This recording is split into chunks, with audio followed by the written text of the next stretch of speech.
Hello mga auntie, magandang araw. Mag-aalas 8 na pala ng umaga. At ayan na naman, nagpakita na naman yung mahiwagang orasan. Bali, late na tayong pumunta sa kabila.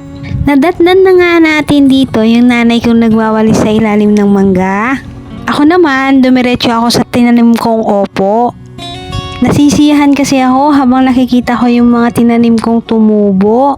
Pagkatapos ko silang pagmasdan ay dumiretso naman ako sa kusina. Halika, samahan nyo ako, magluto tayo ng pananghalian.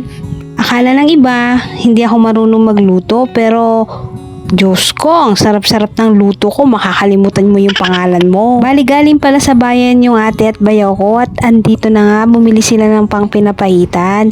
Meron din silang paa ng manok at saka gulay. Halika, samahan nyo ako magluto ng pinakbet. Medyo pagmamayabang ko lang yung berdeng sili namin, galing sa aming bakuran. So ang unang step natin ay isisisi natin tong taba-taba ng baboy. Ilagay na din natin yung bawang. Disclaimer lang po, may kanya-kanya po tayong diskarte ng pagluluto. At ito po ang diskarte ko ng pagluluto ng aking pinakbet. After mag golden brown ng ating taba-taba ng baboy, ay nilagay na natin yung kamatis at saka sibuyas. Sinut na din natin dyan yung ating kamote.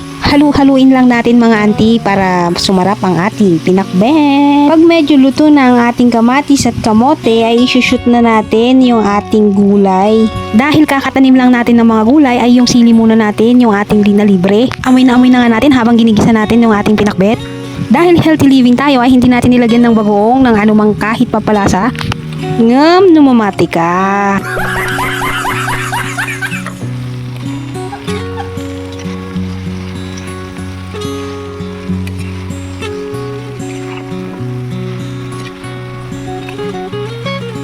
Tapos nilagyan din natin ng konting sabaw para magsabaw naman siya.